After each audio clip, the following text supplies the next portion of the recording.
ევროპული უსაფრთხოების ახალი წესი და სენსორული ეკრანების დასასრული. როგორც იცით, ევროპაში არსებობს სპეციალური ორგანიზაცია, რომელიც აკონტროლებს თანამედროვე უსაფრთხოების სისტემებს ავტომობილებში.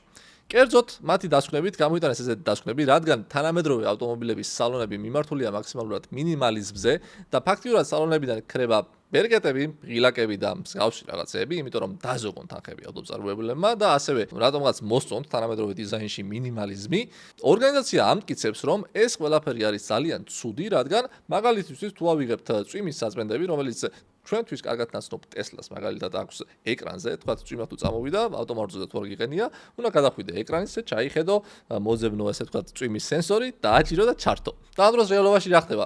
წამოვიდა უცებ წვიმა, შენ საჭესთან ხარ, გზაზე ვეღარ ხედავ ვერაფერს, გადახვედი ეკრანზე, იქ რაღაცეებს ეძებ და ამასობაში ხეს შეასკდი, ხო? სრულიად ლოგიკურია. სწორედ ამაზე საუბრობს ეს ორგანიზაცია და გვეუბნება, რომ რამდენიმე ისეთი მნიშვნელოვანი დეტალი არის ავტომობილში, რომელიც აუცილებლად ღილაკით ან ბერკეტით უნდა იმართებოდეს. ესენია: მოხვევის სიმსიმები, ეგრეთ წოდებული პავროდნიკები, რა თქმა უნდა, ეს კნოპკაზე და იმაზე არ უნდა იყოს, რაღაც თითზე.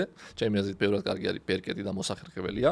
ავარიული განათება, წითელი სამკუთხედი, როცა ავრეულად ჩერდებით ხოლმე და გვინდა რომ ავრეულები ჩართოს ავტომობილმა. ესეც რატომ უნდა იყოს სადღაც მენიუში ან ეკრანზე, ხო? პირდაპირ სადმე ისეთ მნიშვნელოვან ადგილზე უნდა იყოს, რომ მარტივად მივწვდეთ და დავინახოთ.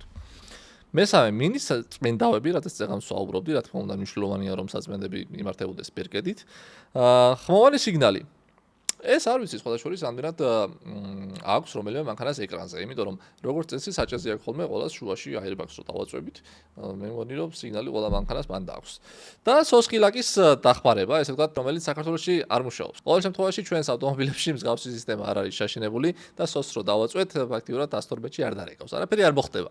ამერიკაში ეს სისტემა ძალიან კარგად მუშაობს და ხშირად ბევრი ადამიანის სიცოცხლე გადაურჩენია. თუ რა თქმა უნდა ავტოწარმოებლები შეეცდებიან რომ ღილაკები და ბერკეტები დააბრუნონ ავტომობილში, ისინი მიიღებენ 5 ვარსკვლავიან უსაფრთხოების შეფასებას, რაც ნიშნავს იმას, რომ გაყიდვები რა თქმა უნდა გაეზრდებათ. ყოველ შემთხვევაში არ შეუმცირდებათ და თუ ისევ იგივეს გააგრძელებენ მინიმალიზმს, როგორც მაგალითად ტესლაში გვხვდება, რეიტინგი უსაფრთხოების ძალიან დაბალი იქნება და რა თქმა უნდა ადამიანი როცა არჩევს ავტომობილს, პირველ რიგში უყურებს თუ რამდენად უსაფრთხოა ავტომობილი გამოყენების დროს. შესაბამისად,